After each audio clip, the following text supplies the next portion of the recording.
நீங்க பார்க்குற இந்த கோபுரம் திருவண்ணாமலை அண்ணாமலையார் கோவிலில் இருக்கக்கூடிய வடக்கு கோபுரம். இந்த வடக்கு கோபுரத்துலேருந்து கொஞ்சம் தூரம் நம்ம உள்ளே போனோம்னா இந்த இடத்துல ஒரு கோவில் தெரியுது பார்த்தீங்களா, ஒரு பழமையான கோவில். இந்த கோவிலில் இருந்த ஒரு பெண் சித்தரால் தான் இந்த மிகப்பெரிய இந்த வடக்கு கோபுரமே கட்டப்பட்டது.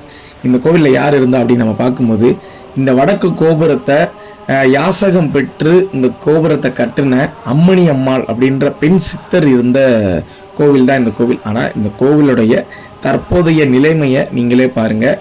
எத்தனையோ பேர் சொல்லப்போனால் கிரிவலத்துக்காக 2 லட்சம் பக்த கோடிகள் வரக்கூடிய ஒரு இடத்துல ஒரு மிகப்பெரிய வடக்கு கோபுரத்தை கட்டி கொடுத்த அம்மணி அம்மாளுடைய கோவில் தற்போது அழியும் தருவாயில் இருக்கிறத நீங்களே பார்க்கலாம். அந்த ஒரு குச்சியில் தான் அந்த மேல் கூரையை தாங்கி நிற்குது. அந்த அளவுக்கு மோசமாக அந்த கோவில் எல்லாமே இருக்குதுங்க. தயவு செஞ்சு நிறைய பேருக்கு பகிர்ந்து தெரியப்படுத்துங்க. எனக்கு இந்த காணொலியை பகிர்ந்தது யார் அப்படின்னா நம்ம தமிழர் குலத்தில் பயணிக்கக்கூடிய திரு பிரபு அவங்க தான். இந்த காணொலியை முடிந்த அளவு பகிர்ந்து தெரியப்படுத்துங்க. ஏன்னா கிட்டத்தட்ட ஒரு மிகப்பெரிய வடக்கு கோபுரத்தை யாசகம் பெற்றே கட்டி கொடுத்த அம்மணி அம்மாளுக்கு நாம் ஒரு திருத்தொண்டு செய்யணும்ல, அது இந்த காணொலியை ஷேர் பண்ணுறதா இருக்கட்டும். நம்ம ஷேர் பண்ணும் பட்சத்தில் இது அரசாங்க பார்வையில் விழுந்து இந்த கோவில் ஒரு நல்ல நிலைமைக்கு வருங்க.